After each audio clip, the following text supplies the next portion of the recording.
नमस्कार YouTube परिवार, मैं हूं प्रतिभा और आप हैं आपके अपने फेवरेट चैनल यूबी बत्तीस जिंदगी जिंदाबाद। लाइफ में कई बार हम ऐसा सुनते हैं कि हमें जो यूनिवर्स के वाइब्रेशंस हैं वो बहुत जगह से कुछ ना कुछ पहुंचाने की कोशिश करते हैं। बहुत सारी पॉजिटिव एनर्जी है जो हमें हिट ऑन करती है और चाहती है कि हम अपनी चीजों के प्रति फोकस हो जाए। We always have to speak positive things, क्योंकि जो हम बोलते हैं वही होता है।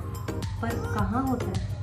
किसके साथ होता है? आपके साथ होता है क्या? लोगों ने लोगों से भी आजकल लॉ ऑफ अट्रैक्शन के बारे में तो सुना ही होगा। क्या आप जानते हैं कि लॉ ऑफ अट्रैक्शन एक्चुअली है? Gratitude practice is very very very important. मैंने अपनी हीलिंग के लिए आजकल ग्रैटिट्यूड प्रैक्टिस शुरू करी है। तो आज की वीडियो में मैं आपको समझाने और बताने और जानकारी देने की कोशिश करूंगी कि what is law of attraction exactly is. काम करता भी है या यूं ही लोग केवल बात करते रहते हैं? And what exactly gratitude is. कई बार हम लोगों ने लाइफ में ऐसा देखा है कि हम कभी कभी कुछ सोचते हैं, एक्चुअली हम रोज ही कुछ ना कुछ सोचते हैं और ये सोचते हैं आज से तो हम अपनी जिंदगी में इस चीज को बिल्कुल स्टार्ट कर देंगे और हम इस पे स्टक ऑन रहेंगे और हम इसके प्रति बिल्कुल जागरूक रहेंगे, कोई लापरवाही नहीं, ये ब्ला ब्ला ब्ला ब्ला ब्ला।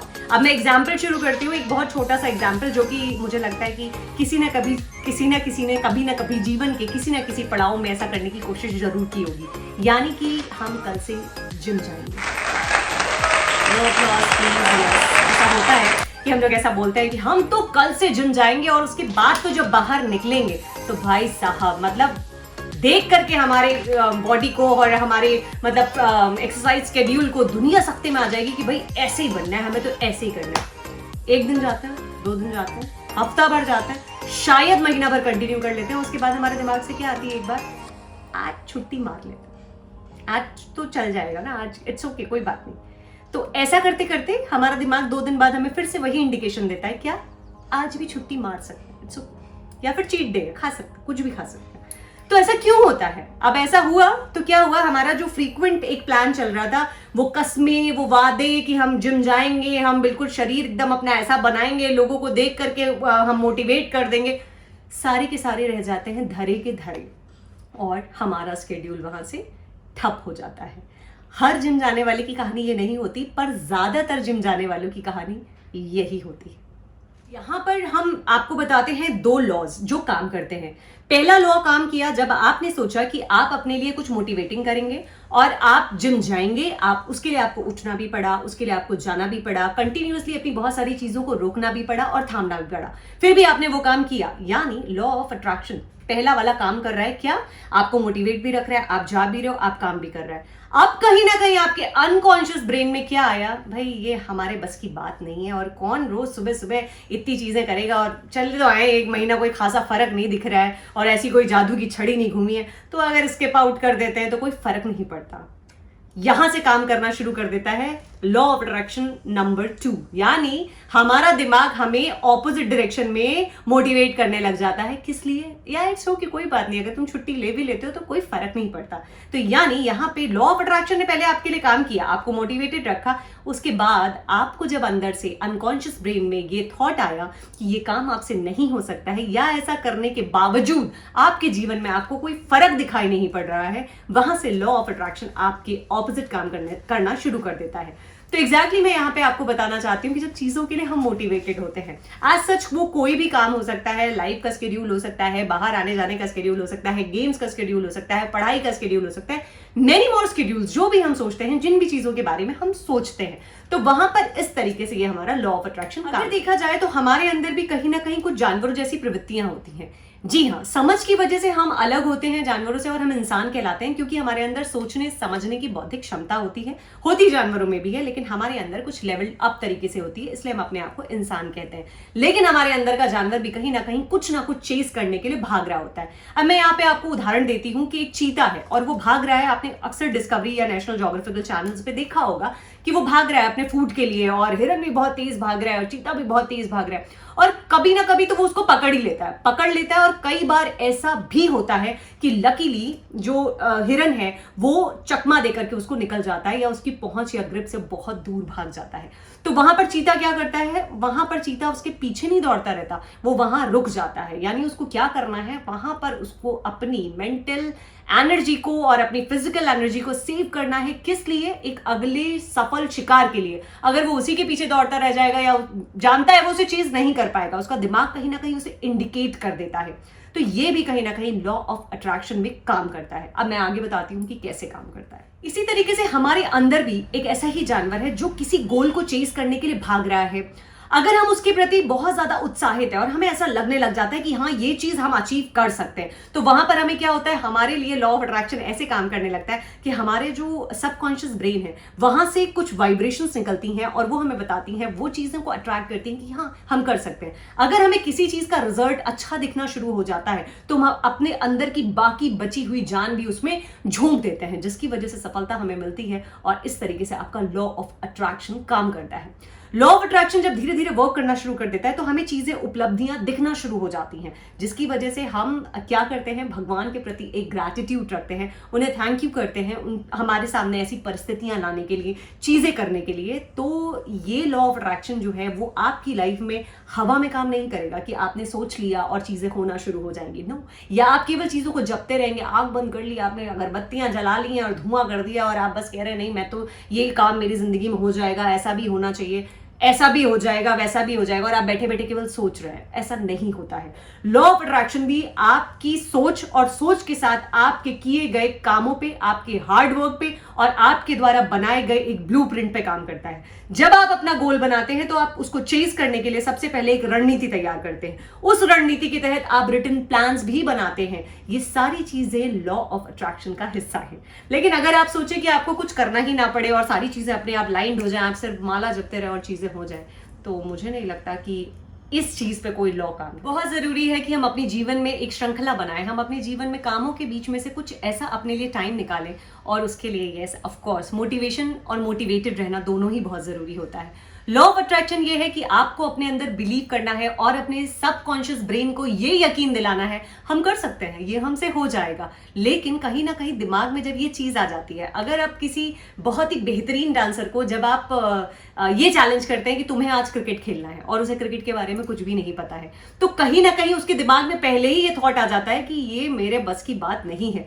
और वहीं पर उसके पास जो और स्किल्स होती हैं जो वो डेवलप कर सकता है, जिससे वो सीख सकता है, वो वहीं खत्म हो जाती हैं। तो हमें ऐसा लगता है कि वो ऐसा नहीं कर पाएगा क्योंकि वो किसी और स्किल में माहिर है। ऐसा नहीं होता है। सब कुछ हमारी सोच पे, हमारी ब्रेन पे, हमारे सबकॉन्शियस ब्रेन पे डिपेंड करता है कि हम कैसे किसी चीज को लेते हैं। यानी अगर हमारे सामने कोई टास्क आता है तो सबसे पहले अपने अंदर विश्वास जगाइए, हम कर सकते हैं, हमसे हो जाएगा, एटलीस्ट हम प्रयास करेंगे में भी पॉजिटिविटी होनी चाहिए। ऐसा नहीं हो पाएगा लेकिन फिर भी हम कोशिश कर लेते हैं, ऐसा नहीं। हमें अपने दिमाग में ये सोचना है, हमें अपने सबकॉन्शियस ब्रेन को ये यकीन दिलवाना है, हाँ हम कर सकते हैं, yes we can, this is the formula. इसके साथ साथ आप अपनी चीजों को जब अपने अंदर मेडिटेट करना शुरू करते हैं, जब आप ये सोचना शुरू करते हैं कि हाँ मैं कर सकती हूँ, हाँ मुझसे हो जाएगा, मैं इसके लिए मेहनत करूंगी, मैं इसके लिए और ज्यादा रिसर्च करूंगी, या मैं इसके लिए जो भी कदम उठाना पड़ेगा मैं उठाऊंगी। जब आप इतने पॉजिटिव होते हैं तब आपके सामने चीजें अपने आप खुलनी शुरू हो जाती हैं।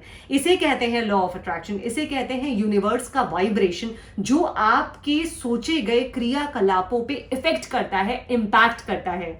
और जब ये चीजें निखर करके सामने आती हैं तो उसे कहते हैं बिग बैंग सक्सेस, और उस सक्सेस को पूरी दुनिया देखती है। इसे कहते हैं लॉ ऑफ। नाउ मैं आपके सामने बात करती हूँ ग्रैटिट्यूड की। ग्रैटिट्यूड एक तरीके से अगर मैं बोलूँ तो भगवान के प्रति आपका धन्यवाद है।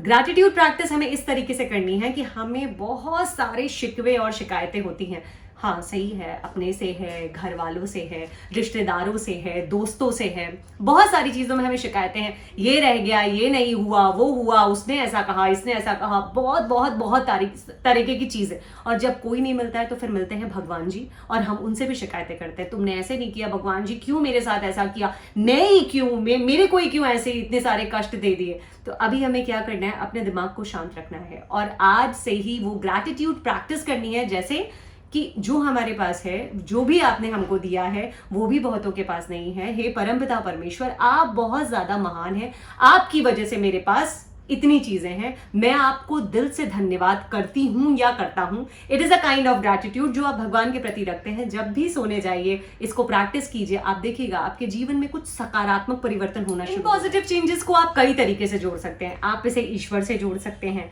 आप इसे अपने सबकॉन्शियस ब्रेन से जोड़ सकते हैं, आप इसे लॉ ऑफ अट्रैक्शन से जोड़ सकते हैं, पॉजिटिविटी से जोड़ सकते हैं, बहुत सारी चीजों से जोड़ सकते हैं। और सबसे बड़ी बात, आप खुद को एक टाइम पे ईश्वर से जोड़ सकते हैं। धीरे धीरे जब चीजें आपकी ग्रैटिट्यूड में प्रैक्टिस होने लग जाती हैं, आप ग्रैटिट्यूड जो है वो प्रैक्टिस करने लग जाते हो, तो आप अपने जीवन में सकारात्मक परिवर्तन कुछ इस तरीके से देखते हो कि आपका चीजों को देखने का नजरिया बदलने लग जाता है। वो नजरिया आपको चीजों में कमियां नहीं दिखाता, वो चीजें आपको पॉजिटिव दिखने लगती हैं। एक बहुत ही पुराना और बहुत सिंपल सा एग्जाम्पल है कि एक ग्लास है, उसमें पानी है, आधा ग्लास पानी है, तो अब उसको अगर आप दिखाते हैं सामने वाले को तो कई अलग अलग ओपिनियन आते हैं। जैसे कोई कहेगा ये आधा भरा हुआ है और कोई कहेगा ये आधा खाली है। व्हेन यू प्रैक्टिस ग्रैटिट्यूड तो आपको वो आधा खाली नहीं दिखेगा, वो आपको आधा भरा हुआ दिखेगा। यानी आप चीजों के बेहतर पक्षों को देखना शुरू कर देते हैं। और जब आपके अंदर ऐसी आदत आ जाती है, डेवलप हो जाती है, तो आप जो भी प्रकृति ने आपको दिया है, जो भी लोग आपके साथ हैं, आपको उनमें कमियां दिखना बंद हो जाती हैं और आपको उनमें अच्छाइयां दिखना शुरू हो जाती हैं। ये एक ह्यूमन नेचर होता जा रहा है। आजकल लोग बहुत ज्यादा सेल्फिश होते जा रहे हैं। उन्हें अपने आगे किसी को सुनने का मन नहीं करता, वो अपने आगे किसी को रखना या देखना नहीं चाहते। मुझे लगता है बेटर वर्ड के लिए बहुत ज्यादा जरूरी है कि हम अपने अंदर से ये बदलाव शुरू करें। I do practice gratitude daily. Night time routine है मेरा। जब मैं बिस्तर पे जाती हूँ तो मैं जरूर भगवान को याद करती हूँ और जो भी उन्होंने मेरे दिन में मेरे लिए रखा, मैं उसके लिए उनको धन्यवाद जरूर करती हूँ। मुझे लगता है शिकायतें करने के लिए शायद पूरा जीवन कम पड़ जाएगा, लेकिन ग्रैटिट्यूड के 2 मिनट आपको अंदर से प्योरीफाई कर देते हैं। आपके दिमाग को बहुत शांति मिलती है। मुझे लगता है किसी भी चीज से बहुत ज्यादा इंपॉर्टेंट जो आज की दुनिया में है वो है पीस ऑफ माइंड। बेशक आपकी जिंदगी में उपलब्धियां बहुत मायने रखती हैं, लेकिन मुझे लगता है कि अगर इस समय आजकल के सिनेरियो को देखते हुए आपकी जिंदगी में कोई चीज जो सबसे ज्यादा इंपॉर्टेंट है वो है पीस ऑफ माइंड। तो ये थी मेरी आज की एक छोटी सी प्रस्तुति जो आपको ग्रैटिट्यूड के बारे में और लॉ ऑफ अट्रैक्शन के बारे में थोड़ी सी जानकारी देना था, जिसकी वजह से आप उसको थोड़ा सा जिंदगी में अमल कर सकते हैं और मुझे लगता है कि अपनी लाइफ क्वालिटी को बेटर बना सकते हैं। तो गाइज, अगर आपको मेरा ये वीडियो अच्छा लगा हो तो प्लीज मेरे चैनल को लाइक, शेयर एंड सब्सक्राइब करना बिल्कुल भी मत भूलिएगा। And thank you very much मुझे 500 सब्सक्राइबर्स तक पहुंचाने के लिए। ये फैमिली बड़ी होती जा रही है और मैं सच बताऊं, मेरी खुशी और आपके प्रति जो मेरा प्यार है वो भी दुगना होता जा रहा है। I am very happy, very very happy. Thanks to you all. आप सब की वजह से आज मेरे ये सब्सक्राइब काउंट पे जो नीचे आप देख पा रहे हैं वो 500 दिख रहा है। And thank you so very much. मुझे लगता है आप आगे भी ऐसे ही मेरा सपोर्ट करते रहेंगे और मैं प्रतिभा वादे के अनुसार जरूर आगे भी आप लोगों के लिए ऐसे ही कुछ इंफॉर्मेटिव, इंटरेस्टिंग वीडियो लाती रहूंगी। तो तब तक के लिए मैं प्रतिभा साइनिंग ऑफ।